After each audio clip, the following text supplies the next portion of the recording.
Finally 1899। तो कहानी की शुरुआत होती है और हम एक लड़की को देखते हैं जो असाइलम में होती है। वो चिल्ला रही होती है और कहती है कि मुझे पता है कि तुम सब प्रोमीथियस जहाज में क्या कर रहे थे और मेरे भाई के साथ क्या हुआ मुझे बताओ। लेकिन तभी एक औरत जागती है अपने नींद से और पता चलता है कि ये भयानक सपना देख रही थी। इस औरत का नाम है मोरा फ्रैंकलिन। उसके हाथ में घाव के निशान हैं। ऐसा लगता है कि यह असाइलम में होने वाले टॉर्चर के वजह से हुआ।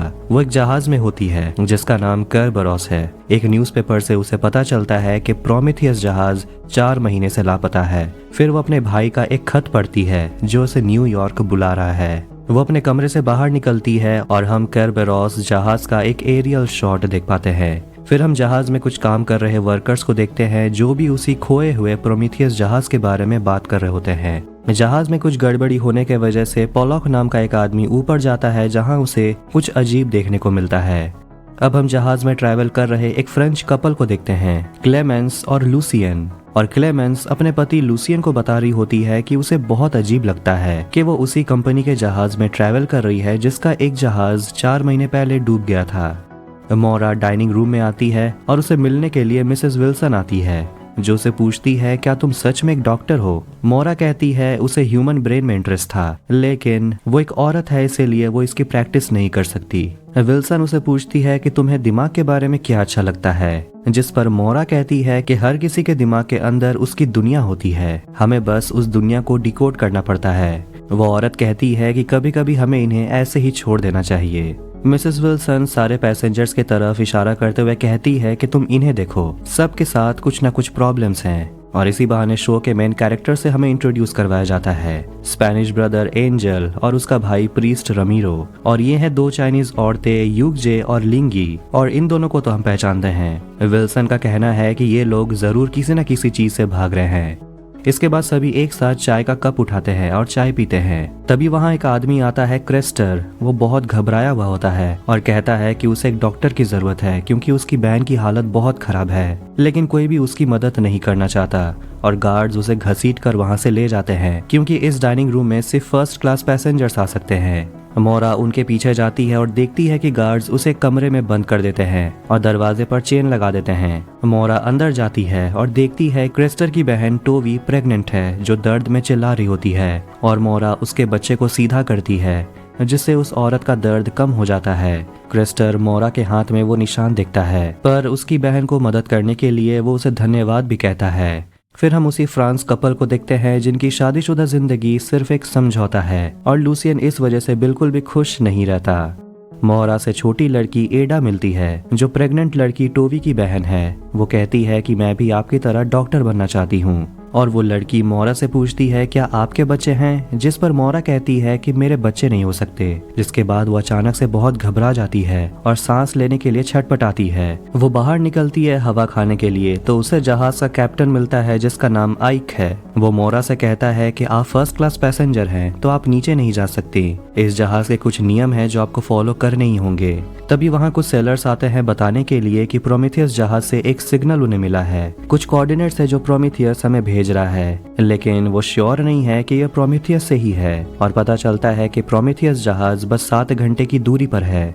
वहां जाने के लिए वो सभी रास्ता बदल देते हैं। फार्नेस में काम कर रहे वर्कर्स भी इस बारे में कंफ्यूज हैं कि आखिर जहाज को मोरा क्यों जा रहा है। इसके बाद हम दोनों स्पेनिश भाइयों को देखते हैं जो फिर से झगड़ रहे होते हैं, बिल्कुल पहले की तरह। फिर उनका ध्यान जाता है कि जहाज पीछे की तरफ मुड़ रहा है जिससे वो दोनों घबरा जाते हैं। वो वापस नहीं जा सकते किसी भी कीमत पर।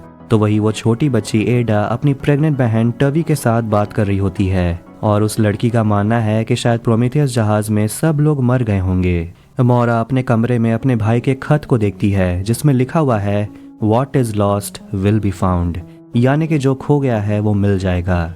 इसके बाद वो जाती है जहाज के कैप्टन आइक से मिलने के लिए और उसे पूछती है क्या तुम्हें सही में प्रोमीथियस से सिग्नल मिल रहे हैं और क्या ऐसा हो सकता है कि उसमें अभी भी लोग जिंदा हों।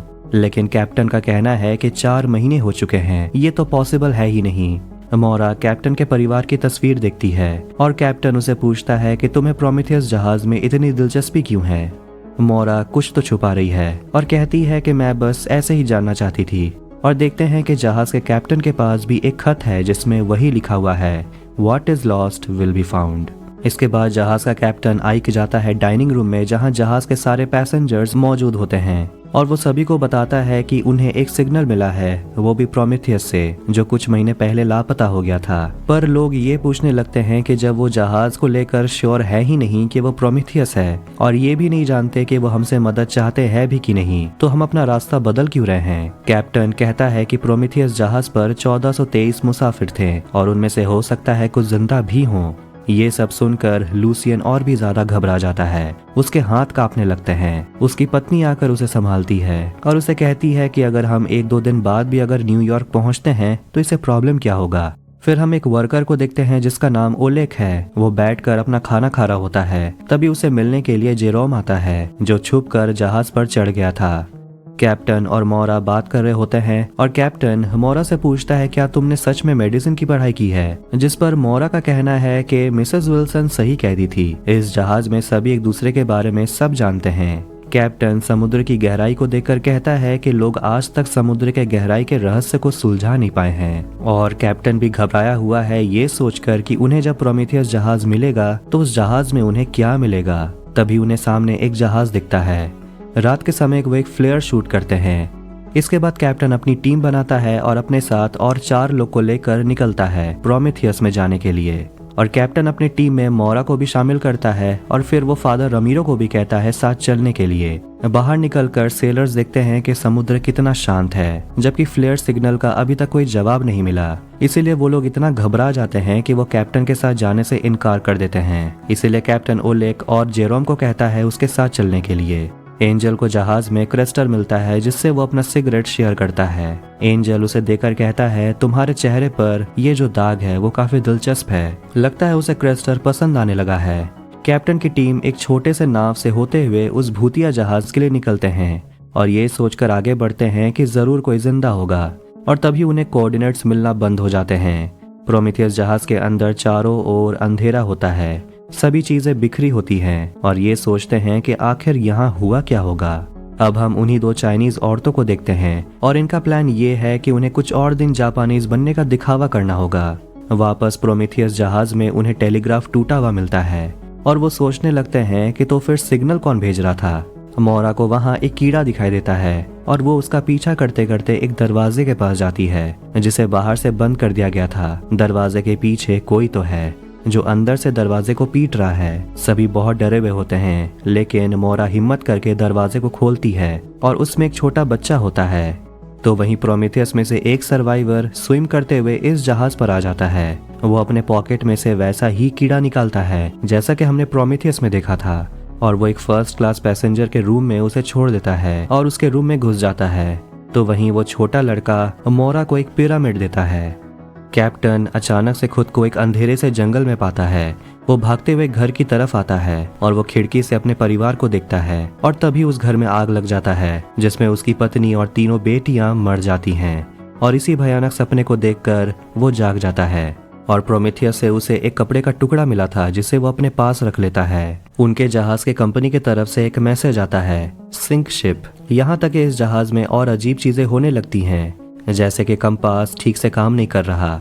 सबके मन में यही सवाल है कि आखिर उनके साथ हो क्या रहा है और प्रोमेथियस में क्या हुआ होगा। आखिर एक बच्चा कैसे बच गया। मोरा अपने रूम में उस काले पिरामिड को देख रही होती है और उसी बच्चे के जैकेट से उसका रिंग निकालती है जिसे वो वापस उसके जैकेट में रख देती है। कैप्टन ओलेक को कहता है चेक करने के लिए कि बंकर में कितना कोयला है। कॉरिडोर में कैप्टन को मोरा मिलती है जिसे वो बात करता है कि आखिर बच्चा कैसे बच गया और आखिर सिग्नल भेजा किसने था, लेकिन इसका जवाब तो मोरा के पास भी नहीं है। जिसके बाद कैप्टन फिर उसी गाने को सुनने लगता है जो उसकी बेटी गाती थी, जिसे वो अपने बुरे सपने में भी सुना था, लेकिन इस बारे में वो मोरा को कुछ नहीं बताता।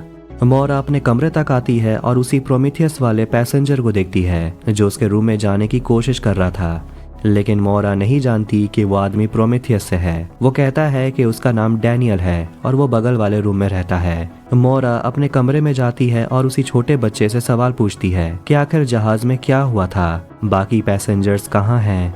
वो लड़का कुछ नहीं कहता और उसे वही काला पिरामिड पकड़ा देता है। मोरा को कुछ समझ नहीं आता।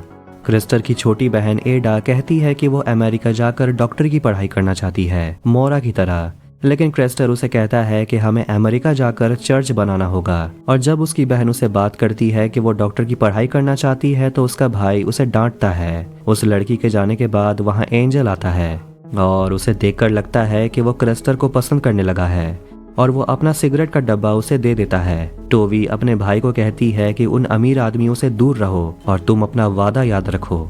कैप्टन के ऊपर प्रेशर बढ़ते जा रहा है कि आगे करना क्या है और पैसेंजर्स ये जानना चाहते हैं कि आखिर बच्चा बच कैसे गया। लूसियन लिंगी से मिलता है जो जापानीज बनने का नाटक कर रही है, लेकिन वो दूसरी चाइनीज औरत उसे वहां से ले जाती है। मिसेस विल्सन लूसियन से मिलती है और उसे कहती है कि लगता है आपका हनीमून अच्छा नहीं कट रहा, जिस पर लूसियन भड़क जाता है। जेरोम लूसियन के कमरे में जाता है और उसके कमरे में वो कुछ चीजों को चेक करने लगता है। तभी वहाँ क्लेमेंस आती है और जेरोम बेड के नीचे छुप जाता है। कैप्टन फिर से उसी गाने की आवाज को सुनता है और कॉरिडोर में इधर उधर भागने लगता है और वो एक कमरे में आता है जहाँ वो अपनी बीवी और अपने तीनों बच्चों को देखता है। वो अपनी बड़ी बेटी नीना को गले लगाता है, लेकिन तभी वो जलने लगती है और असली दुनिया में कैप्टन को होश आता है। वो फिर उसी कीड़े को देखता है जो उसने प्रोमीथियस में देखा था, जिसका पीछा करते करते वो एक रूम में आता है और वहाँ एक ट्रायंगल बना होता है और ठीक वैसा ही ट्रायंगल प्रोमीथियस से मिले उस बच्चे के गर्दन के पीछे बना होता है। उस रूम में कैप्टन आता है जो बिल्कुल पागल हो चुका है। वो गुस्से में बच्चे को पकड़ लेता है और जानना चाहता है कि आखिर उस जहाज में क्या हुआ था। उसे लगता है कि उसकी फैमिली प्रोमीथियस में थी। मोरा उसे बाहर लेकर जाती है और कैप्टन उसे बताता है कि उसने प्रोमीथियस जहाज में क्या देखा। उसने अपने परिवार को देखा था। मोरा उसे कहती है कि तुम अभी ठीक से सोच नहीं पा रहे हो, इसीलिए कैप्टन वहां से चला जाता है। डैनियल वहां आता है और वो मोरा के कमरे में झांकता है और उस बच्चे को देख लेता है। क्लेमेंस और जेरोम एक साथ बात कर रहे होते हैं और क्लेमेंस कहती है कि ऐसा लगता है कि मैं तुम्हें कहीं से जानती हूँ। लेकिन तभी जहाज के गार्ड्स वहां आ जाते हैं जेरोम को पकड़ने के लिए। जेरोम उनसे लड़ता है, लेकिन वो गार्ड्स उन्हें मारकर घायल कर देते हैं। टोवी देखती है कि उसकी छोटी बहन एडा कहीं मिल नहीं रही और वो अपने भाई को सिगरेट का डब्बा पकड़े हुए देखती है और उसे पूछती है क्या ये तुम्हें उसी आदमी ने दिया है। उसकी बहन उसे कहती है कि याद रखना, अमीर लोग कोई भी चीज मुफ्त पे नहीं देते। फादर रमीरो लंबी नींद लेने के बाद आखिरकार वो उठता है और वो अपने भाई एंजल से मिलता है और उसे बताता है कि उसने प्रोमीथियस जहाज में क्या देखा। तभी वहाँ टोवी आती है गुस्से में और वो एंजल को उसका सिगरेट का डब्बा पकड़ा देती है और कहती है मेरे भाई से दूर रहना। फादर रमीरो अपने भाई को घूर रहा होता है। एंजल उसे कहता है मुझे ऐसे घूरो मत, मुझे जज मत करो। ओलेग कैप्टन को बताता है कि बंकर आधे भरे हुए हैं और तकरीबन 3000 टन कोयला बचा है। मोरा अब उस बच्चे से बात करती है और उसे बताती है कि मैं अपने भाई को ढूंढ रही हूँ और वो भी शायद उस प्रोमीथियस जहाज में था और वो जानती है कि वो जिंदा है और उसी ने उसे ये खत भेजा है। उसमें ऐसा ही ट्रायंगुलर साइन है और वो बच्चे से पूछती है कि जहाज में क्या हुआ था। तो वही हम उन दोनों स्पेनिश भाइयों को देखते हैं और एंजल रमीरो से कहता है कि तुम्हें क्या लगता है कि क्या होगा अगर लोगों को पता चल जाएगा मेरे बारे में, हम दोनों के बारे में, कि हम दोनों असली भाई नहीं हैं। रमीरो बहुत गुस्सा है कि एंजल सिर्फ लोगों को इस्तेमाल करना जानता है। एंजल उससे कहता है तुम भी तो कोई प्रीस्ट नहीं हो, जिसके बाद दोनों इंटीमेट होने लगते हैं। डैनियल अपने कमरे से बाहर निकलता है और फिर से वो कीड़े को बाहर छोड़ देता है और छोटी लड़की एडा उस कीड़े को देख लेती है, उसका पीछा करती है और वो डैनियल से मिलती है। डाइनिंग रूम में सारे पैसेंजर से बात करते हुए कैप्टन कहता है कि वो प्रोमीथियस जहाज को ले जाना चाहता है वापस यूरोप, इसलिए जहाज को पीछे मोड़ना होगा, उन्हें वापस जाना होगा। जैसे सुनकर सभी चौंक जाते हैं। मिसेस विल्सन कहती है कि ज्यादातर लोग यही चाहते हैं कि हम वापस ना जाएं, लेकिन कैप्टन अपना डिसीजन बना चुका है और वो चला जाता है। मोरा कैप्टन से बात करती है और कैप्टन कहता है कि कंपनी जरूर हमें प्रोमीथियस के बारे में बता नहीं रही है, कुछ तो बात है। और वो मोरा को मैसेज दिखाता है जिसमें लिखा है सिंक शिप, यानी कि जहाज को डुबा कर बात खत्म करो। और वो अपना खत दिखाता है और कहता है कि प्रोमीथियस से मुझे यह खत मिला था और कोई तो है जो मुझसे मिलना चाहता है। मोरा अपने कमरे की तरफ आती है और उसे डैनियल मिलता है जो कहता है कि कैप्टन सही नहीं कर रहा। केरबरोस जहाज प्रोमीथियस को रस्सी के सहारे खींचते हुए वापस यूरोप के लिए निकल जाती है। बाकी सेलर्स को देखते हैं जो कैप्टन के खिलाफ हैं और वो यही सोचते हैं कि उस भूतिया जहाज को डुबा देना चाहिए। उन्हें वापस से कोऑर्डिनेट्स मिलने लगता है जिसमें सिर्फ ट्रायंगल्स बने होते हैं और डैनियल को देखते हैं जिसके पास मोरा की तस्वीर है। सेलर कैप्टन को कुछ दिखाने के लिए लेकर आते हैं और वहां होता है उसी छोटी बच्ची एडा का डेड बॉडी। फिर हमें पता चलता है कि कोई तो है जो उन सारे कैरेक्टर्स पर नजर रखा हुआ है और ये 1899 तो नहीं लगता। आगे की कहानी देखने के लिए इस चैनल को सब्सक्राइब करें। अगर वीडियो अच्छा लगा तो वीडियो को लाइक करें और इस चैनल को सब्सक्राइब करें। मिलते हैं नेक्स्ट वीडियो में। Take care.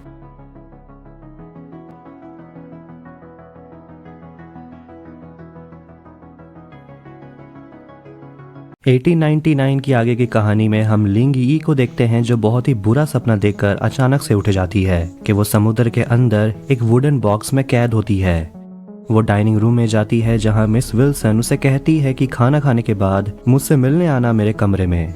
लिंग यी की माँ यूजे बहुत परेशान है और कहती है कि हमें यहाँ नहीं आना चाहिए था, जो भी हमने किया है उसके बाद तो बिल्कुल भी नहीं। क्रेस्टर अपनी बहन का नाम पुकार रहा होता है, उसे बुलाने की कोशिश करता है लेकिन उसे पता ही नहीं कि उसकी बहन मर चुकी है। चेक करने पर पता चलता है कि एडा के शरीर पर ना किसी जोर का निशान है, ना उसे जहर दिया गया है। समझ नहीं आ रहा वो कैसे मरी।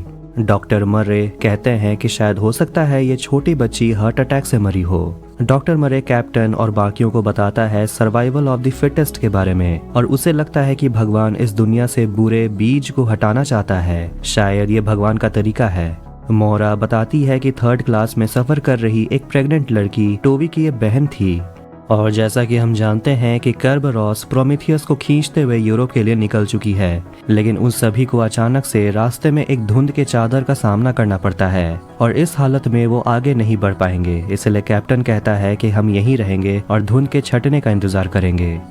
कैप्टन मोरा को प्रोमेथियस से मिले कपड़े का टुकड़ा दिखाता है जो असली में उसकी बेटी का रिबन है और उसकी बेटी मर चुकी है। उसके परिवार में कोई नहीं बचा, वो भी 2 साल पहले एक हादसे में। लेकिन उसे अचानक से प्रोमेथियस में उसकी बेटी के कपड़े का टुकड़ा मिलता है और उसने कल अपनी बेटी को भी देखा उसी जहाज में। कैप्टन को समझ नहीं आ रहा कि उसके साथ हो क्या रहा है। मोरा दिमाग की डॉक्टर है, इसलिए आइक उससे पूछता है क्या हम वो देख सकते हैं जो रियल नहीं है, जिस पर मोरा कहती है कि हम क्या देखते हैं हम वो कंट्रोल नहीं कर सकते, लेकिन लोग इसी तरह पागल हो जाते हैं। कैप्टन उसे ट्रायंगुलर साइन दिखाता है और उसे पूछता है क्या सच में मैं पागल हो रहा हूँ। और वहाँ एक खुफिया रास्ता भी होता है, एक तरह का शेफ्ट। और कैप्टन उसे कहता है कि वो वापस प्रोमेथियस जाना चाहता है लॉग बुक ढूंढने के लिए, क्योंकि कैप्टन ने कुछ तो लिखा होगा वहाँ जो भी घट रहा था। 3rd क्लास में सभी परेशान होते हैं कि आखिर वो छोटी बच्ची एडा कहाँ गई, वो किसी को नहीं मिल रही, इसीलिए सब प्रार्थना करते हैं। हम मिस विल्सन के कमरे में लिंगी को देखते हैं और मिस विल्सन लिंगी को चेक करती है कि वो क्लीन है कि नहीं और वो काफी हैरान होती है ये देखकर कि लिंगी वर्जिन है। पर मिसेस विल्सन इससे खुश भी है और वो उसे कहती है कि रात 8 बजे तैयार रहना। बाकी सेलर्स के मना करने के बाद भी कैप्टन और मोरा प्रोमेथियस जहाज के लिए निकलते हैं। इसके बाद एक सेलर एक मैसेज भेजता है। प्रोमेथियस वाला बच्चा ब्लैक पिरामिड उठाकर बिस्तर के नीचे चला जाता है। लिंग यी को उसकी माँ समझाती है कि तुम्हें ये सब नहीं करना चाहिए, क्योंकि अगर तुम ऐसा करती हो तो दोबारा तुम्हारी लाइफ नॉर्मल नहीं होगी। मैंने जो सहा है वो तुम मत सहो। लिंग यी ये सबसे फ्रस्ट्रेट हो चुकी है और ऊपर आती है और खुद को एक बॉक्स में बंद कर लेती है। तभी उसे एक फ्लैशबैक आता है जिसमें देखती है कि लिंग यी गलती से एक लड़की को मार देती है और इस वजह से उसे और उसकी माँ को मिलकर उसके डेड बॉडी को पानी में फेंक देना पड़ता है। ये देखकर वो बहुत डर जाती है और चिल्लाने लगती है और उसे बॉक्स से निकालने के लिए वहाँ ओलेक आता है। 3rd क्लास का भी माहौल बहुत खराब है। लोग ये सोचते हैं कि प्रोमेथियस श्रापित है और वहाँ जो लड़का मिला है वो श्राप लेकर हमारे जहाज में आ गया है। फ्रांस टोवी को लेकर जाता है एडा का डेड बॉडी उसे दिखाने के लिए, जिसे देखकर वो पूछती है कि ये किसने किया, लेकिन जवाब तो फ्रांस के पास भी नहीं है। एंजल फिर से जाता है क्रेस्टर से मिलने के लिए और उसे पूछता है कि तुम्हारे चेहरे पर यह निशान कैसे पड़ा। एंजल उसे कहता है कि मैंने पूरी जिंदगी अपनी असलियत छुपाई है और अब वो क्रेस्टर को पसंद करता है, जिसके बाद दोनों थोड़ा सा एंजॉय करते हैं। कैप्टन और मोरा प्रोमेथियस पहुंचते हैं और वहां उन्हें बिल्कुल वैसा ही खुफिया रास्ता मिलता है, एक शेफ्ट। और मोरा नीचे जाती है तो वहाँ वही छोटा बच्चा बिस्तर से बाहर निकलता है और पिरामिड को वापस जगह पर रख देता है। तभी उसके रूम में डैनियल आता है और वो छोटे लड़के से पूछता है क्या तुम्हें वो मिला। वो कहता है नहीं। कैप्टन को समझ नहीं आता कि आखिर कंपनी ने ऐसा शेफ्ट जहाज में क्यों बनाया है। जान पाते हैं कि कुछ महीने पहले 3 जर्मन जहाजों को एक ब्रिटिश इन्वेस्टर ने खरीद लिया था जिसका नाम हेनरी सिंगलटन है और उनकी कंपनी ने सारे सिस्टम बदलवा दिए। और ये ट्रायंगल साइन कंपनी का साइन है। ओलेग लिंगी को कहता है कि मैं खाना लेकर आता हूँ, तुम थोड़ी देर यहाँ वेट करो। इसके बाद लिंगी हेलुसिनेट करने लगती है और अपने सामने एक लड़की को देखती है जिसका नाम मिमी है, जो इंग्लैंड के लिए निकलने वाली है और उसके पास बिल्कुल वैसा ही ड्रेस है जो प्रेजेंट में लिंगी पहनी हुई है। फिर अचानक से मिमी को कुछ होने लगता है और लिंगी उसे कहती है कि मैं बस तुम्हें दवाई देकर तुम्हें सुलाना चाहती थी, तुम्हें बचाना चाहती थी, लेकिन उस दवाई के पीने के वजह से मिमी मर जाती है। ओलेग वहां आता है और उसे संभालता है और लिंगी उसे कहती है कि उसका लाइफ एक झूठ है और ये ड्रेस, ये मेकअप, ये उसका नहीं है। ओलेग उसे संभालता है और उसे गले लगा लेता है। क्रेस्टर अपनी बहन की डेड बॉडी को देखकर बिल्कुल टूट जाता है और उसकी बहन टोवी उसे संभालती है। फ्रांस की नजर जाती है 3 और डेड बॉडी पर। प्रोमेथियस में उन्हें स्टीम इंजन मापने वाली मशीन मिलती है और मोरा की नजर जाती है वहां क्रीमेटर्स पर, जिसमें डेड बॉडीज को जलाया जाता है और उसमें कैप्टन को एक किताब मिलता है, लॉग बुक, जिसे वो ढूंढ रहा था, जिसमें उसे पैसेंजर लिस्ट मिलता है। शायद वो उसमें कुछ ऐसा देखता है जो वो मोरा को नहीं बताता। अब हम लूसियन को देखते हैं जो अपनी बीवी से छुपकर एक दवाई खा रहा होता है। उसकी बीवी अंदर आती है और लूसियन कमरे से बाहर चला जाता है। दोनों एक दूसरे से अब ढंग से बात भी नहीं करते। तो वहीं लिंगी रात 8 बजे अपने काम के लिए रेडी होती है और उसका पहला क्लाइंट कोई और नहीं बल्कि लूसियन है, लेकिन वो लिंगी के साथ कुछ करना नहीं चाहता। उसका शरीर कांपने लगता है और कहता है कि फर्स्ट क्लास की जिंदगी जीने का फायदा क्या, जब उसका शरीर ही उसका साथ न दे रहा हो। उसका पूरा शरीर कांपने लगता है, लेकिन वो लिंगी को कहता है कि घबराने के लिए नहीं, क्योंकि थोड़ी देर में वो ठीक हो जाएगा। फिर हमें पता चलता है कि उन 3 डेड बॉडीज का भी वही हाल है, कोई निशान नहीं, कोई खरोच नहीं, पता नहीं इनकी मौत कैसे हुई है, बिल्कुल एडा की तरह। फ्रांस का मानना है कि जो प्रोमीथियस में हुआ अब वो हमारे जहाज में भी हो रहा है और कंपनी की बात मानकर हमें उस भूतिया जहाज को डुबा देना चाहिए था। इसीलिए वो 3rd क्लास में जाता है और लोगों को वो मनाता है उसका साथ देने के लिए, क्योंकि कैप्टन तो उनकी बात मानने से रहा। इसीलिए वो सब ठानते हैं कि वो कर्बरॉस को वापस रास्ते में लाएंगे, वरना उनका भी हाल वही होगा जो उस भूतिया जहाज का हुआ, और वो सभी को हथियार दे देता है। ओलेग ये सब देख रहा होता है, लेकिन उसे ये सब देखा नहीं जाता क्योंकि वो कैप्टन का वफादार है और वो कैप्टन को सब कुछ बताना चाहता है। लेकिन फ्रेंड्स और उसके लोग उसे पकड़ लेते हैं और उसे जेल में बंद कर देते हैं, जहां जेरोम भी होता है। 3rd क्लास के पैसेंजर्स बगावत पर उतर आते हैं और इस बारे में एंजल अपने बॉयफ्रेंड को बता रहा होता है, जो एंजल के स्केच बुक में क्रेस्टर की तस्वीर को देखता है जो एंजल ने बनाया है। और इस बात से रमीरो बहुत गुस्सा होता है कि एंजल किसी बात को सीरियसली नहीं लेता और वो कहता है कि हम दोनों ने किसी की जान ली है, वो भी तुम्हारे वजह से, और अब मैंने उस इंसान का कपड़ा पहना हुआ है क्योंकि तुम खुद को कंट्रोल नहीं कर सकते। कैप्टन अपने कमरे में आकर उस शैफ्ट का दरवाजा बंद कर देता है और उस जगह पर अपना बेड लगा देता है और प्रोमीथियस से मिले उस बुक के पन्ने को निकालकर पैसेंजर्स का नाम को देखता है, जिसमें मोरा का नाम भी होता है। मोरा से मिलने के लिए डैनियल आता है जो कहता है कि ये धुंध शायद कैप्टन को रोकना चाहती है यूरोप लौटने से, जिस पर मोरा कैप्टन का साथ देते हुए कहती है कि कैप्टन अभी थोड़ा परेशान है और उन्होंने जो भी सहा है वो उनके डिसीजंस के ऊपर हावी हो रहा है। डैनियल कहता है कि मैंने भी किसी को खोया है। फिर वो 3rd क्लास के पैसेंजर्स को देखती है जो बगावत पर उतर आए हैं और डैनियल उसे कहता है कि ये तो होना ही था। रमीरो कैप्टन से मिलने के लिए जाता है और तभी वहां 3rd क्लास के पैसेंजर्स आ जाते हैं और कैप्टन पर बंदूक तानते हैं और कहते हैं वापस जहाज को अमेरिका की ओर लेकर जाने के लिए। इसके बाद हम डैनियल को देखते हैं जो अपना एक डिवाइस निकालता है, प्रोमीथियस को कंट्रोल कर रहा होता है और अचानक ही कर्बरॉस अपने प्रेजेंट जगह से गायब हो जाता है। ये क्या हो रहा है? इसके बाद हम एक युद्ध के मैदान को देखते हैं जहां हम जेरोम और लूसियन को एक साथ देखते हैं जो यहां से भागने का प्लान बना रहे होते हैं और अपनी जान बचाना चाहते हैं। लेकिन जेरोम ऐसा नहीं करना चाहता, वो यहाँ रहकर लड़ना चाहता है, लेकिन लूसियन उसे मारकर बेहोश कर देता है और प्रेजेंट में जेरोम को होश आता है और वो कालकोठरी में कैप्टन और रमीरो के साथ कैद होता है। फ्रांस वहां आता है और ओलेग और जेरोम को बाहर लेकर जाता है और देखते हैं कि और भी बहुत सारे पैसेंजर्स अचानक ही किसी रहस्यमय तरीके से मर गए हैं और फ्रांस उन दोनों को बोलता है इन लाशों को नीचे फेंक दो। मोरा छोटे बच्चे को अंदर छोड़कर बाहर जाती है, तो वहीं सारे सेलर्स इस बात से परेशान हैं कि अचानक से प्रोमीथियस कहाँ गायब हो गया, वो तो हमारे ही जहाज से बंधा हुआ था। इतना ही नहीं, उनका कॉम्पास फिर से ठीक से काम नहीं कर रहा, जो अपने आप पश्चिम की तरफ इशारा कर रहा है। वो लोग समझ पाते हैं कि वो वापस उसी जगह पहुंच गए हैं जहां वो 3 दिन पहले थे। थर्ड क्लास के पैसेंजर्स ऑफिसर को बंदूक की नोक पर पकड़ लेते हैं और ऑफिसर्स उन सभी को बताता है कि 2 दिन पहले उन्हें एक मैसेज मिला था जिसमें लिखा हुआ था उस प्रोमीथियस जहाज को डुबा देने के लिए, और जब से उस जहाज से वो लड़का हमारे यहाँ आया है तब से इस जहाज में लोग मर रहे हैं। इसीलिए टोवी की माँ अपने लोगों को आदेश देती है उस छोटे बच्चे को ढूंढने के लिए, लेकिन टोवी ऐसा नहीं चाहती। वो एक छोटे बच्चे को मारना नहीं चाहती, जबकि वो खुद माँ बनने वाली है। तो वहीं डेड बॉडीज को फेंकते वक्त जेरोम को वापस से युद्ध के दिन वाले फ्लैशबैक्स आने लगते हैं। क्लेमेंस अपने पति से पूछती है कि इस शीशे में क्या था, और लूसियन अपनी बीवी को बताता है कि इसमें दवाई था जो उसके दौरे को शांत करने में मदद करते हैं, और बताता है कि वो मरने वाला है कुछ दिनों में। और वो अपनी बीवी से कहता है मैंने तुम्हें ये नहीं बताया क्योंकि तुम्हें फर्क पड़ता ही नहीं है, मैं जीता हूँ या मरता हूँ। तभी लूसियन को उसके ड्रॉयर में से एक बैज मिलता है जिसे देखकर वो घबराने लगता है। वो अपनी बीवी से पूछता है कि ये तुम्हें कहाँ से मिला, लेकिन ये क्लेमेंस को भी नहीं पता। पैसेंजर्स मोरा को पकड़ लेते हैं जो कैप्टन से मिलना चाहती थी। टोवी अपने पिता से बात करती है जो चर्च के फादर भी हैं, और उनसे वो जानना चाहती है क्या सच में वो छोटा लड़का एक शैतान है। तो वहीं वो बगावत वाले पैसेंजर्स उस छोटे लड़के को लेने के लिए मोरा के रूम तक आ जाते हैं, लेकिन मोरा उन्हें समझाती है कि वो छोटा लड़का बीमार नहीं है। लेकिन मोरा की बात ना सुनते हुए वो जबरदस्ती उनके कमरे में घुस जाते हैं, लेकिन वो छोटा लड़का उस कमरे में नहीं होता। वो मोरा को उसके कमरे में बंद करके चले जाते हैं। मोरा अपने बेड को हटाती है और उसके नीचे शैफ्ट का दरवाजा होता है जिसमें वो छोटा लड़का छिपा हुआ था। डैनियल कर्बरॉस जहाज में भी बिल्कुल वैसा ही मशीन ढूंढ लेता है और उसे कंट्रोल करने लगता है।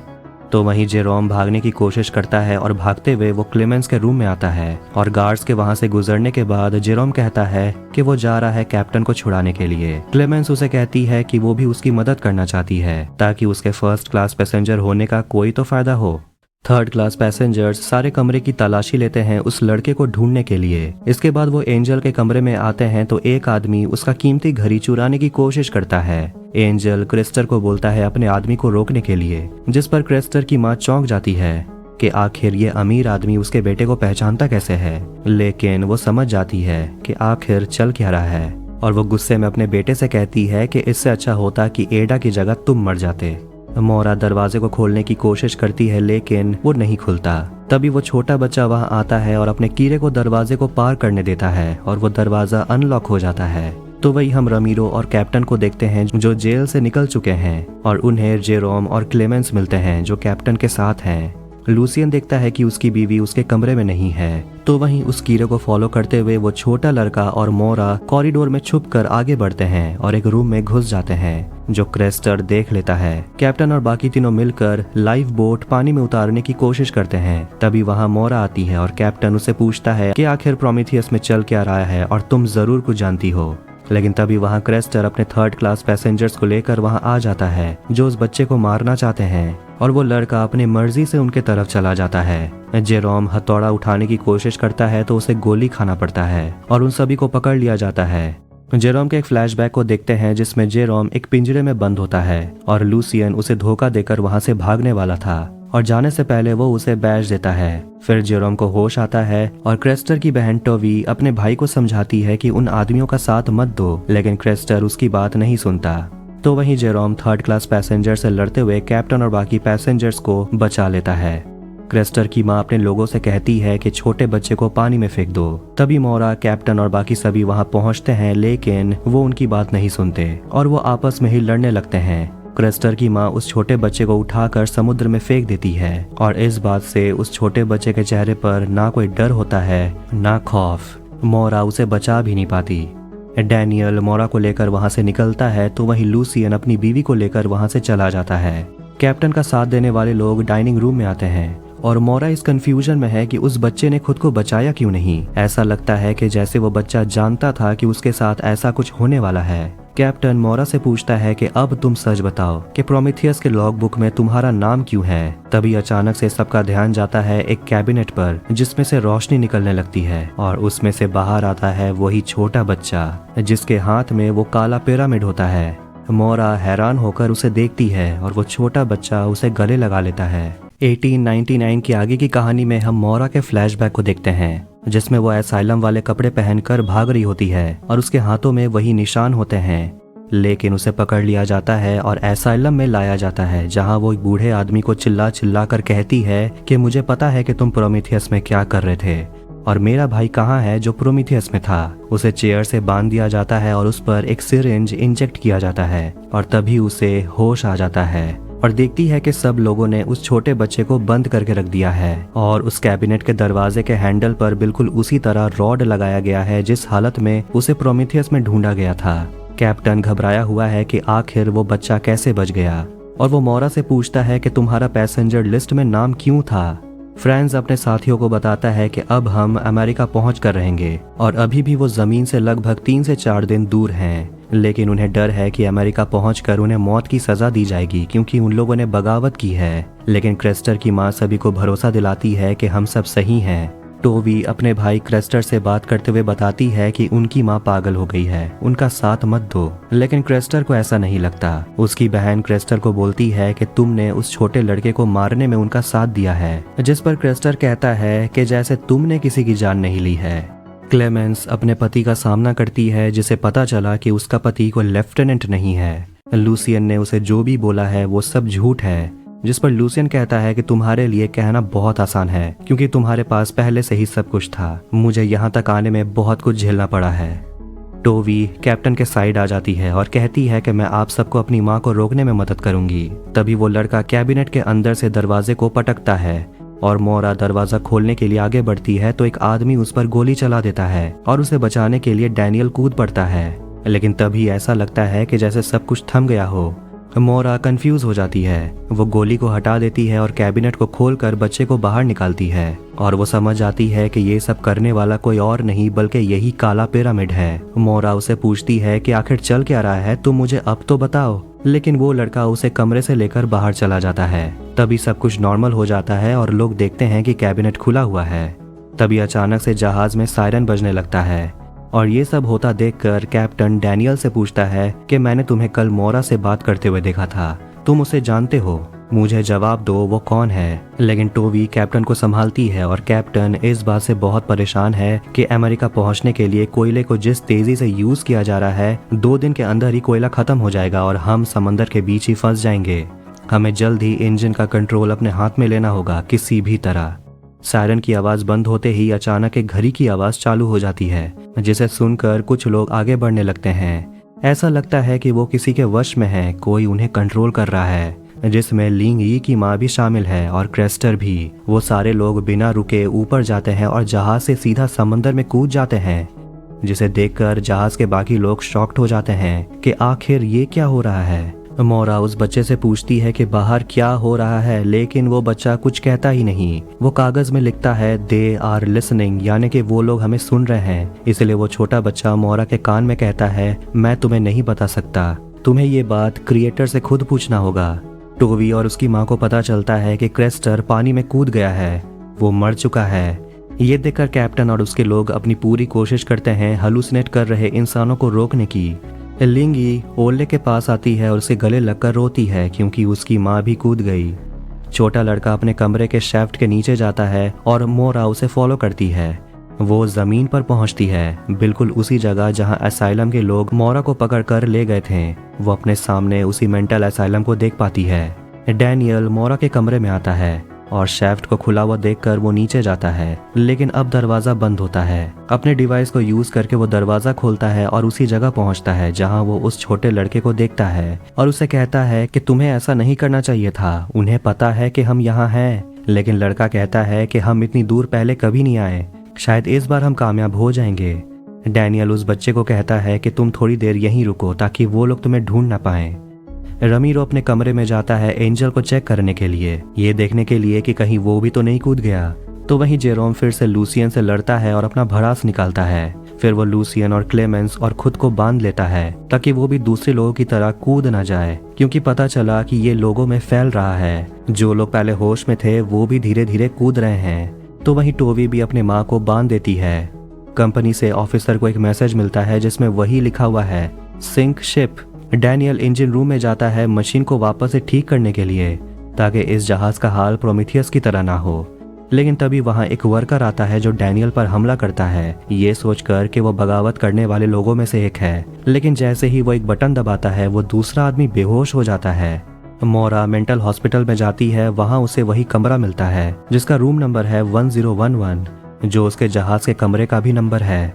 वहाँ मोरा एक बूढ़े आदमी को देखती है। उससे वो पूछती है कि मेरा भाई कहाँ है, लेकिन वहाँ कुछ लोग आते हैं जो मोरा को चेयर से बांधकर उसे इंजेक्शन देते हैं और अचानक से मोरा जहाज में जागती है।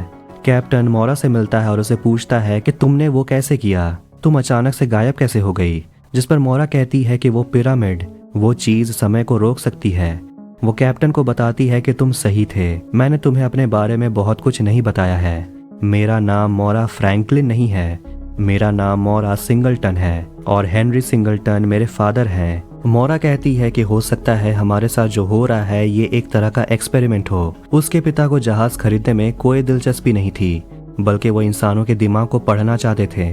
और वो कैप्टन को अपना लेटर दिखाती है जो उसे उसके भाई ने दिया है और बताती है कि 4 महीने पहले उसने अपने भाई से बात की थी और वो मुझे साउथहैम्पटन के डॉक पर मिलना चाहता था। वो कुछ राज जानता था जो वो मुझे बताना चाहता था, लेकिन वो वहाँ आया ही नहीं। और उसके ठीक एक दिन पहले प्रोमीथियस उसी डॉक से निकला था और मोरा को लगता है कि उसका भाई उसी जहाज में था जो 4 महीने से लापता है।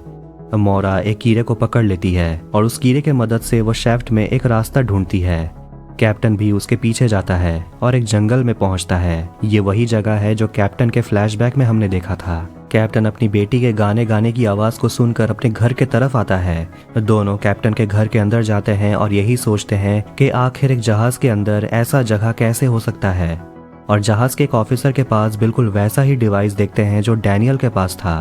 कैप्टन और मोरा सोचते हैं कि आखिर इतने लोग एक साथ अपनी जान कैसे दे सकते हैं, ये हकीकत नहीं है। और तब मोरा असलियत बताती है कि वो नहीं जानती वो कौन है, क्योंकि वो मेंटल हॉस्पिटल की एक डॉक्टर थी और उसकी याददाश्त मिटा दी गई थी क्योंकि उसे राज का पता चल गया था। और मोरा को ये भी याद नहीं कि वो प्रोमीथियस जहाज में थी कि नहीं। लेकिन गुत्थी और उलझ जाती है जब कैप्टन ये खुलासा करता है कि उस लॉग बुक में उसका सिग्नेचर है और वो इस कंफ्यूजन में है कि उसे भी याद नहीं कि प्रोमीथियस का कैप्टन वो कब बना था। और डैनियल जैसे ही उस मशीन को बंद करने में कामयाब होता है, लोग कूदना बंद कर देते हैं। सब कुछ बंद हो जाता है। क्रेस्टर की माँ को भी होश आ जाता है और वो रोने लगती है कि उसका बेटा मर गया। मोरा और कैप्टन मिस विल्सन को किनारे पर खड़ा हुआ पाते हैं, जो कूदने ही वाली थी, लेकिन तभी सब रुक गया। मिसेस विल्सन बताती है कि वो बहुत ही अजीब सपना देख रही थी। अब जहाज में जितने लोग बचे हैं धीरे धीरे वो ऊपर इकट्ठा होते हैं और वहाँ वही ऑफिसर आता है और कैप्टन को मैसेज देता है, सिंक शिप। मोरा सोचती है कि कंपनी ने दोबारा वही मैसेज क्यों भेजा है। डैनियल वहां आकर कहता है कि वो प्रोमीथियस की बात नहीं कर रहे हैं, वो हमारे जहाज को डुबाने की बात कर रहे हैं। फिर हम उसी बूढ़े आदमी को देखते हैं जिसे बताया जाता है कि प्रोजेक्ट केरबरॉस का एक अलर्ट मिला है, जिसे देखकर वो बूढ़ा आदमी कहता है कि केरबरॉस के लोगों के पास ज्यादा समय नहीं बचा और वो कहता है कि उस छोटे बच्चे को मेरे पास लेकर आओ। वो उठकर खिड़की की तरफ जाता है और पर्दे को हटाता है और उसके सामने एक बहुत बड़ा सा पिरामिड जैसा बिल्डिंग होता है। अब इसके बाद हम टोवी को देखते हैं जो जंगल में भाग रही होती है और वो अपनी बहन एडा को ढूंढ रही होती है, लेकिन लगता है उसकी बहन अभी लुका छुपी खेलने के मूड में है। वहाँ उसे एक आदमी भी मिलता है और तभी वो मोरा के वेकअप सुनने के बाद वो होश में आ जाती है। वो मोरा के ऊपर चिल्लाने लगती है और उसे पूछती है कि वो छोटा बच्चा कहाँ है, क्योंकि उसी के वजह से ये सब होना शुरू हुआ है, और कहती है कि मेरी माँ हमेशा से सही थी। डैनियल कहता है कि हमें बच्चे को खोजना होगा और इंजन को स्टार्ट करना होगा, वरना हम सब मारे जाएंगे। कैप्टन उन सब से कहता है कि अगर हमें इन सब से जिंदा निकलना है तो हमें एक दूसरे पर भरोसा रखना होगा। फिर हम उसी मशीन को देखते हैं जिसमें कुछ हलचल होने लगती है। इसके बाद सब निकलते हैं उस छोटे बच्चे को ढूंढने के लिए और मोरा कैप्टन को थैंक यू कहती है, बाकियों को उसके पिता के बारे में नहीं बताने को लेकर। टोबी, क्लेमेंस, मिसेस विल्सन और टोबी की माँ एक साथ बच्चे को ढूंढ रहे होते हैं, तो वहीं दूसरी जगह आदमियों के ग्रुप शिप के छत से कुछ निकलता हुआ देखते हैं जो काले रंग का होता है। शायद ये वो चीज है जिससे पिरामिड बना हुआ था और ये दिखने में बहुत अजीब होता है। और डैनियल वहां आकर मना करता है कि उसे छूना मत, क्योंकि उन्हें नहीं पता ये किस चीज से बना हुआ है। और ये देखते हैं कि ये लगातार बढ़ रहा है। मोरा और कैप्टन शाफ्ट के रास्ते से होते हुए जमीन पर आ जाते हैं और मोरा कैप्टन को बताती है कि वो इसी जगह बड़ी हुई थी और वो सामने जो बिल्डिंग है वो उसके पिता की है। इसके बाद दोनों उसी एसाइलम की ओर जाते हैं। टोवी और क्लेमेंस एक रूम में आते हैं जहां टोवी के पेट में उसे दर्द होने लगता है और क्लेमेंस के पूछने पर वो बताती है कि अभी भी 2 महीना बाकी है, जिस पर क्लेमेंस अपना दर्द उसे बांटती है कि वो प्रेग्नेंट नहीं हो सकती और वो टोवी की तरह आज़ाद होना चाहती है। और उस रूम में उसे एक पैंट मिलता है जिसे वो पहन लेती है।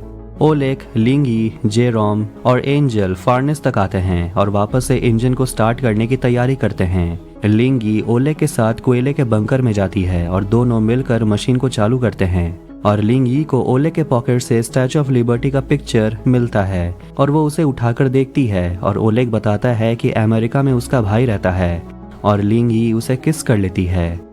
डैनियल भी मोरा के पीछे पीछे उसी जमीन पर आ जाता है और मेंटल हॉस्पिटल में मोरा कैप्टन को बताती है कि उसके पिता ने इस हॉस्पिटल को उसकी माँ की याद में बनाया था और उसकी माँ धीरे धीरे अपने ही बच्चे को भूल गई। उसके पिता चाहते थे कि मोरा की माँ ठीक हो जाए, इसलिए उसके पिता ने यह हॉस्पिटल बनाया। वो जानना चाहते थे कि इंसानी दिमाग कैसे काम करता है। दोनों रूम 1011 में जाते हैं, लेकिन खिड़की खोलने पर वहाँ जहाज का हल होता है, यानी कि जहाज का बाहरी दीवार, जैसे कि ये रूम जहाज के अंदर ही हो।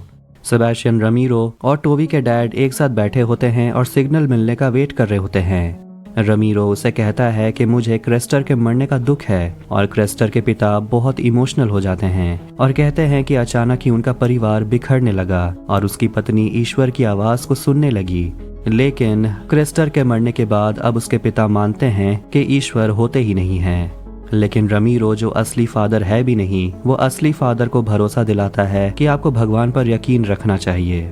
तो वहीं मिसेस विल्सन भी क्रेस्टर की माँ के लिए काफी सैड फील करती है कि क्रेस्टर मर चुका है, लेकिन क्रेस्टर की माँ का मानना है कि भगवान जो भी करता है सोच समझ कर करता है। शायद हो सकता है कि क्रेस्टर का मरना एक प्लान हो। और उस रूम में मिसेस विल्सन उसी काले चीज को देखती है जो उग रहा होता है और वो उसे छूती है तो वो काला चीज उसके शरीर में एक वायरस की तरह फैलने लगता है। तो वहीं कॉरिडोर में टोवी अपने भाई क्रेस्टर को देखती है, यानी कि हेलुसिनेट करती है और उसके पीछे पीछे जाती है, जहां से वो सीधा जमीन पर आ जाती है अपने घर के पास। पर देखती है वहां कोई भी नहीं है और वो प्रेग्नेंट भी नहीं है। फिर हम वहां एक बूढ़े आदमी को देखते हैं जिसे वो पहले देखी थी, जो क्रेस्टर को मारने वाला था, लेकिन टोवी उसे बचा लेती है। फिर वहां टोवी की माँ आती है। इसके बाद चारों नीचे चले जाते हैं। ऑफिसर सेबेस्टियन उसी कैबिनेट में खुद को बंद कर लेता है जहां बच्चा मिला था और अंदर एक रोशनी जलती है। ऐसा लगता है कि उसने खुद को कहीं और टेलीपोर्ट कर लिया हो। मोरा कैप्टन को बताती है कि उसे उस बच्चे ने क्या कहा था कि वो हमें सुन रहे हैं और अगर उन्हें कुछ जानना है तो उन्हें क्रिएटर से पूछना होगा। अब ये सब हो रहा होता है, इस बीच दोनों थोड़े नजदीक भी आ रहे होते हैं। चारों औरतें 3rd क्लास में आते हैं जहां टोवी को उसकी बहन की गुड़िया मिलती है। ये देखकर वो थोड़ी इमोशनल हो जाती है। अंधेरे में वो उसी आदमी को देखती है जिसे देखकर वो डर जाती है और वो वापस उसी जगह पहुंचती है जहां वो देखती है कि उस आदमी ने क्रेस्टर पर गोली चलाया है और गोली लगने के वजह से क्रेस्टर का चेहरा बिगड़ गया है और यही दाग एंजल को काफी दिलचस्प लगता था। बाद में वो बूढ़ा आदमी क्रेस्टर से पूछता है कि तुम्हें क्या लगता है कि पापी के साथ क्या करना चाहिए। क्रेस्टर रोते हुए कहता है मुझे नहीं पता। वो टोवी को पकड़ लेता है और वो आदमी कहता है कि तुमने जो मेरे बेटे के साथ किया है उसका बदला मैं लेकर रहूंगा। उसके बाद वो टोवी का रेप कर देता है उसके परिवार के सामने। जब टोवी को होश आता है तो वो उस आदमी पर पत्थर से हमला करती है और उसे गोली मार देती है। तभी असली दुनिया में टोवी को होश आता है। क्लेमेंस उसे संभालती है। फार्नेस में कोयला डालते समय जेरोम बहुत गुस्सा होता है कि लूसियन ने उसे धोखेबाज साबित करके अपना अच्छा लाइफ जिया है, जबकि वो काल कोठरी में था। लूसियन के लाइफ में अब सब कुछ है जो वो चाहता था, लेकिन लूसियन वहाँ अपनी सच्चाई बताता है कि मेरे पास वो कुछ भी नहीं है जो मैं चाहता था और मेरा अमेरिका जाना जरूरी है डॉक्टर से मिलने के लिए जो मुझे ठीक कर सकते हैं। मैं कुछ ही दिन में मरने वाला हूँ। अब फाइनली उनकी मेहनत रंग लाई। जहाज का पावर ऑन हो जाता है। रमीरो खुश होकर क्रेस्टर के डैड को एक पप्पी देता है, लेकिन क्रेस्टर के डैड इस बात से थोड़े कंफ्यूज हैं कि आखिर जहाज चला कौन रहा है, क्योंकि उनके सामने तो कोई है नहीं और इसीलिए जहाज का कमान उन दोनों को संभालना होगा। इसके बाद वो दोनों नक्शा और बुक निकालकर बैठ जाते हैं, ये समझने के लिए कि जहाज चलाते कैसे हैं। लेकिन दोनों देखते हैं कि हर किताब में एक ही लाइन लिखा हुआ है कि सच्चाई सामने आने से पहले उन पर कॉफी का असर हो जाएगा। ये अजीब है। अब उसी क्रीपी बूढ़े आदमी को देखते हैं जिसे मिलने के लिए ऑफिसर सेबेस्टियन आता है और बताता है कि अभी ट्रांसफर होने के लिए 48 घंटे बाकी हैं। वो सेबेस्टियन से कहता है कि उस बच्चे को ढूंढो क्योंकि हमें उसके पास से वो पिरामिड चाहिए। तुम्हें तो पता होगा कि हमारे लिए ये प्रोजेक्ट कितना जरूरी है। मोरा मेंटल हॉस्पिटल में भी उसी काले चीज को उगते हुए देखती है। जैसे ही वो उसे छूने वाली होती है, डैनियल उसे रोक लेता है और डैनियल उसे पूछता है, क्या तुम्हें मैं याद नहीं हूँ, मैं कौन हूँ? लेकिन आइक उसे बंदूक दिखाकर वहां से ले जाने की कोशिश करता है। डैनियल मोरा से कहता है कि मैं तुम्हें दोबारा छोड़कर नहीं जाऊंगा और वो कैप्टन से लड़के वापस से उसे वहीं जंगल में भेज देता है।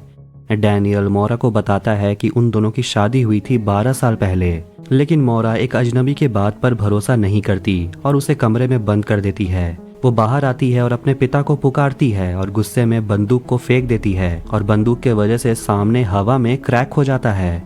मोरा ध्यान से देखती है तो उसे महसूस होता है कि सामने एक दीवार है। उसे वहां भी जहाज का बाहरी हिस्सा दिखता है। तो वहीं चारों औरतें जहाज के ऊपर आते हैं और बाकियों को वहां ना देखकर वो सोचते हैं कि बाकी सभी मर चुके हैं। और तभी उनके सामने एक जोरदार तूफान आ रहा होता है। कैप्टन प्रोमीथियस जहाज में पहुंचता है और वो टूटी हुई खिड़की से बाहर देखता है, जिसे देखकर वो शॉक्ड हो जाता है। वो देखता है कि प्रोमीथियस जैसा ही बहुत सारा जहाज वहां जर्जर हालत में पड़ा हुआ है। ऐसा लगता है कि ये जहाजों का कब्रिस्तान है।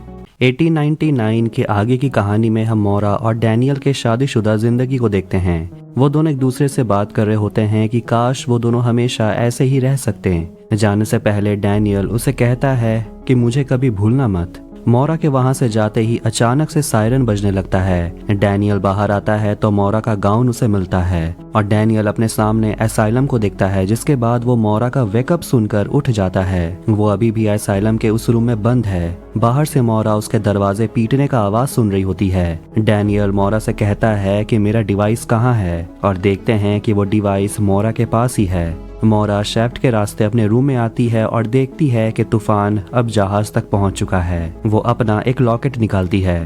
तो वहीं बाकी पैसेंजर्स इस बात से घबरा रहे होते हैं कि वो इस तूफान से बच नहीं पाएंगे। वो सभी सोच रहे हैं कि आखिर कैप्टन है कहाँ, उन्हें ढूंढना होगा। मिस विल्सन क्लेमेंस से कहती है कि वो ठीक है, जबकि उसका हाथ इन्फेक्टेड हो चुका है। वो अंदर ही रुकती है और क्लेमेंस को कहती है कि तुम जाकर मोरा को ढूंढो।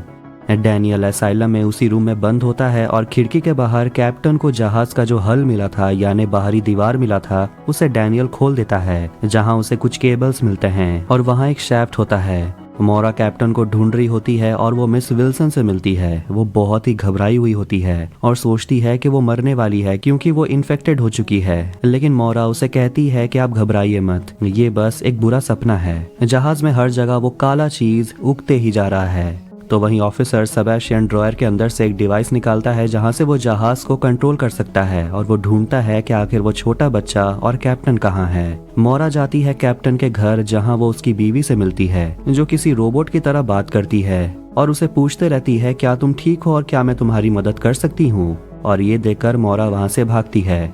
डैनियल शेफ्ट के रास्ते पहुँचता है एक और जगह, जहाँ वो क्रॉस नेकलेस देखता है और वो एक कुएं के अंदर चला जाता है और ये वो बूढ़ा आदमी देख रहा होता है। रमीरो और क्लेमेंस तूफान से बचने की तैयारी करते हैं और टोवी की माँ टोवी को मना करती है कि उनके साथ मत जाओ। रमीरो कोई प्रीस्ट नहीं है और क्लेमेंस भी बहुत बुरी औरत है, लेकिन टोवी अपने माँ का सामना करती है और उन्हें कहती है कि आप भगवान की आवाज नहीं सुन पा रही, ये सिर्फ आपका भ्रम है। और वो अपनी माँ को छोड़कर रमीरो के साथ चली जाती है।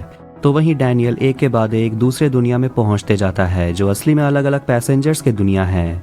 सारे पैसेंजर्स इंजन रूम में आकर मिलते हैं और मोरा किसी तरह डैनियल के कमरे तक आती है और वहां वो अपना फोटो देखती है और वो उसके रूम के शेफ्ट के अंदर चली जाती है और एक कमरे में पहुंचती है, जहां वो फोटो देखती है जिसमें डैनियल, मोरा और वो छोटा लड़का होता है। यानी कि डैनियल उसका हस्बैंड है और वो छोटा लड़का मोरा का बेटा है। फाइनली डैनियल मोरा की दुनिया में उस छोटे बच्चे को ढूंढ लेता है, यानी अपने बेटे को, और दोनों इस बात से खुश है कि वो दोनों इतनी दूर तक कभी नहीं आए। और वो अपने पिता से कहता है कि हमें वो कोड ढूंढना होगा। वो अपने डैड को एक रिंग देता है और मुस्कुराते हुए कहता है कि अब वो जाग जाएगी। सेबेस्टियन कैप्टन को ढूंढता है और एक कोड मैसेज भेजता है। ओलेक और लिंगी मिलकर जहाज को संभालने की कोशिश करते हैं। डैनियल मोरा से मिलता है और उसे बताता है कि ये छोटा लड़का हमारा बेटा एलियट है, लेकिन मोरा कहती है कि मैं तो कभी मां नहीं बन सकती, जिस पर डैनियल कहता है कि ये झूठी यादें हैं। डैनियल मोरा से कहता है कि मुझे पता है अंदर तुम्हें सब कुछ याद है। और वो उसे सच बताता है कि तुम सब यहाँ फंसी हुई हो और यहाँ जो भी हो रहा है ये सच नहीं है, ये सिर्फ एक सिमुलेशन है। डैनियल उसे कहता है कि तुम्हें जागना ही होगा, लेकिन तभी सायरन बजने लगता है। डैनियल उसे कहता है कि तुम्हें जल्द से जल्द यहाँ से निकलना होगा। मिसेस विल्सन भी अपने कमरे में आती है और उसके पास एक खत होता है और बूढ़ा आदमी अपने टाइमर देख रहा होता है जिसमें इस प्रोजेक्ट को 21 मिनट के बाद बंद कर दिया जाएगा। और सेबेस्टियन का भेजा हुआ मैसेज उस बूढ़े आदमी को मिलता है। डैनियल मोरा को बाहर निकालता है और उसे बताता है कि इस सिमुलेशन को कुछ देर में खत्म कर दिया जाएगा और एक कोड है जिसके मदद से वो यहाँ से बाहर निकल सकते हैं। और वो कोड जहाँ भी है वो मोरा को पता है, लेकिन मोरा को कुछ याद है ही नहीं। इसीलिए मोरा उसे अपना लॉकेट निकाल कर दे देती है जिसके अंदर एक चाबी होता है जो उसे एक एनवलप के अंदर मिला था। शायद ये चाबी वो की हो सकता है। इंजन रूम में लूसियन की हालत खराब होने लगती है और क्लेमेंस और जेरोमो से उठाकर उसके कमरे में ले जाते हैं दवाई खिलाने के लिए। डैनियल और मोरा एक कमरे में आते हैं जहां वो एक दूसरे डिवाइस को यूज करके अपने पुराने डिवाइस में कोड डालने की कोशिश करते हैं। और डैनियल मोरा को समझाता है कि जब इस सिमुलेशन से हमें फ्लश कर दिया जाएगा तो नया सिमुलेशन स्टार्ट हो जाएगा और हम एक पोर्ट के जरिए उस नए सिमुलेशन में चले जाएंगे। और बताता है कि ऐसा उसके साथ दर्जनों बार हो चुका है। हर सिमुलेशन 8 दिन तक चलता है और आज तक ये जहाज कभी भी अपने मंजिल तक नहीं पहुंच पाया है। ओलेख लिंगी को बाहर जाने से रोकता है क्योंकि लिंगी बाहर अपनी माँ को हलुसिनेट करती है। तेज तूफान में किसी तरह ओलेख लिंगी को संभालता है, लेकिन तभी एक तेज बहाव आता है और ओलेख समुद्र में गिर जाता है और उसकी जान चली जाती है। क्लेमेंस और जेरोम जैसे ही लूसियन को लेकर कमरे में आते हैं, लूसियन भी मर जाता है। तेज बहाव के कारण जहाज के झटके खाने की वजह से मलबा गिरने लगता है जिसमें एंजल दब कर मर जाता है। जहाज में पानी भर रहा होता है और टोबी के मॉम और डैड एक दूसरे के साथ होते हैं क्योंकि टोबी की माँ यहाँ रुक कर मरना चाहती है क्योंकि यही उसकी भगवान की इच्छा है। फ्रांस टोबी को बचाने के लिए उसे एक वॉल्ट में बंद कर देता है और फ्रांस और टोबी के मॉम और डैड मर जाते हैं। एलियट और उसके साथ साथ उस पिरामिड को उस बूढ़े आदमी के सामने लाया जाता है। वो आदमी कैमरे में सबको मरता हुआ देखकर कहता है कि इंसान बार बार एक ही गलती करते हैं और बार बार मर जाते हैं, सिर्फ और सिर्फ अपनी बेवकूफ़ी के वजह से। वो बूढ़ा आदमी यानी कि हेनरी सिंगलटन जो मोरा का डैड है, वो स्पीकर के जरिए मोरा और डैनियल से बात करता है और कहता है कि अब सब कुछ खत्म होने वाला है और ये सिमुलेशन दोबारा से नए से शुरू होगा। और वो मोरा से वो चाबी मांगता है, बदले में वो उसे एलियट दे देगा। डैनियल अपने बेटे को लेने के लिए निकलता है और उस काले पिरामिड को हेनरी खोलता है जिसमें एक की होल होता है। इसके बाद 10 से उल्टी गिनती शुरू होती है, यानी कि अब कर्बरोस को आर्काइव में भेज दिया जाएगा। इसके बाद वो जहाज एक बड़े से वर्लपूल के अंदर समा जाता है और कैप्टन जो प्रोमीथियस में होता है वो दूर से देखता है कि कर्बरोस जहाज को जर्जर जहाजों के साथ खड़ा किया जाता है, यानी कि अब वो जहाज कब्रिस्तान में आ गया है। सारे पैसेंजर्स डॉक पर आते हैं और यही सोचते हैं कि आखिर उनके साथ हो क्या रहा है।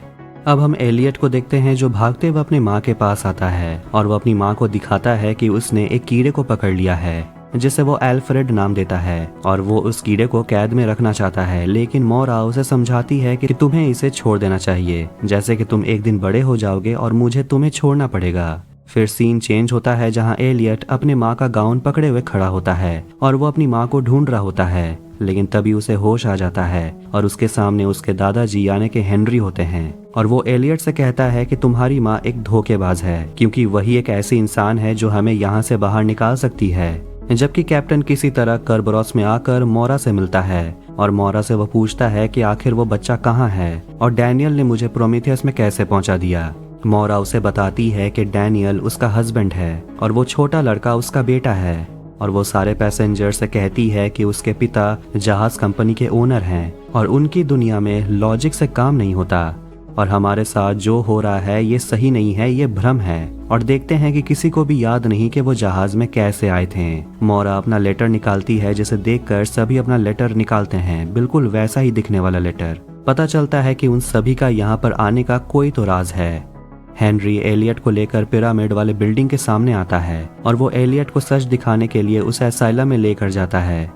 पैसेंजर्स मोरा से जवाब मांगते हैं कि चल क्या रहा है। मोरा अपनी परेशानी बताती है कि वो सब कुछ भूल चुकी है और उसके पास सिर्फ एक चाबी है और अगर वो लोग यहाँ से निकलते हैं तभी वो याद कर पाएगी कि वो कौन है। किसी को कुछ समझ नहीं आता, इसलिए बाकी पैसेंजर्स जहाज से उतरने के लिए बाहर चले जाते हैं। मोरा अपने चेम्बर में जाती है लेकिन देखती है कि वहाँ शैफ्ट का दरवाजा नहीं है। और इसीलिए वो डैनियल के मेमोरी वाले शेफ्ट को यूज करके मोरा और कैप्टन अपने रूम में आते हैं। डैनियल अपने डिवाइस से जहाज के मशीन को कंट्रोल करने की कोशिश करता है और कोड को चेंज करता है और पैसेंजर्स को वही काले चीज कॉरिडोर में रोकने की कोशिश करते हैं और इस वजह से वो सभी अलग अलग हो जाते हैं। हेनरी एलियट को लेकर रूम 1011 में आता है, जहां हेनरी एलियट को एक सिरिंज इंजेक्ट करता है और वो पहुंचता है अतीत में, जहां वो अपनी मॉम और डैड को देख पाता है। और मोरा अपने बेटे से कहती है कि अगर तुम्हें जिंदा रखना है तो मुझे ये करना होगा, और वो अपने बेटे को एक सिरिंज इंजेक्ट करती है।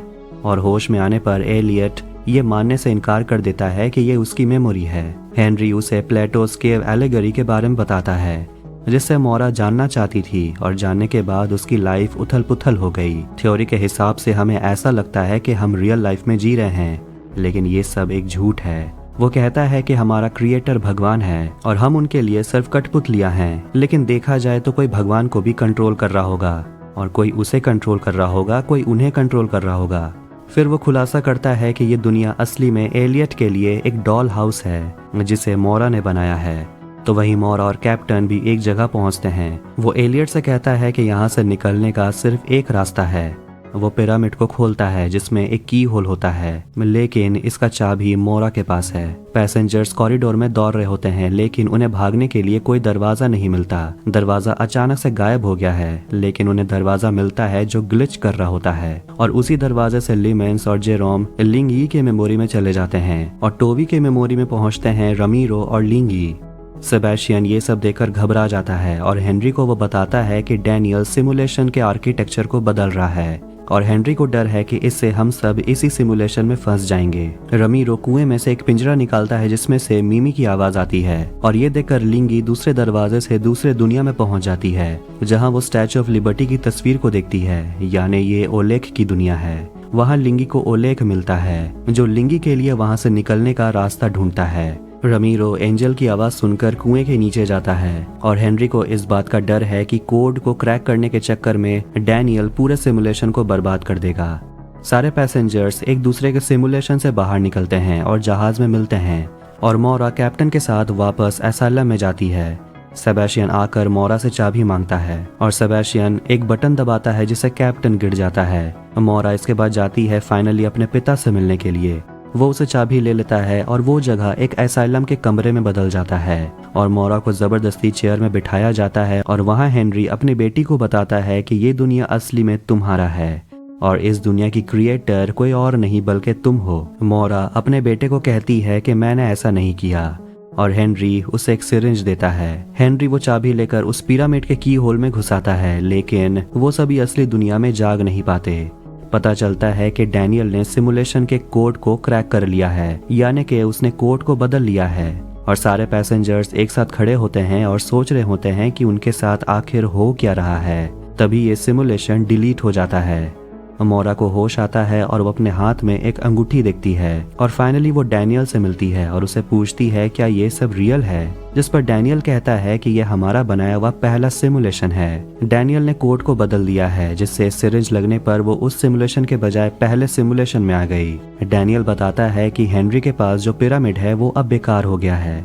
उसके पास एक और पिरामिड होता है, वो भी रंग बिरंगा, और बताता है कि कोड इस वेडिंग रिंग में है। वो खुलासा करता है कि इस सिमुलेशन को मोरा का भाई चला रहा है और हेनरी यानी कि मोरा के पिता बाकियों की तरह यहाँ फंसे हुए हैं। इसीलिए इससे पहले कि मोरा का भाई ये सब जान ले कि डैनियल ने क्या किया है, मोरा को जागना होगा और उसे अपने भाई को रोकना होगा। वो उस अंगूठी को अपने पिरामिड में लगाती है और वो असली दुनिया में उठ जाती है और देखती है कि उसके सिर में एक मशीन लगा हुआ है और वहाँ बाकी भी पैसेंजर्स होते हैं जो स्टेसिस में हैं और उनके सिर में बिल्कुल वैसा ही मशीन लगा हुआ है।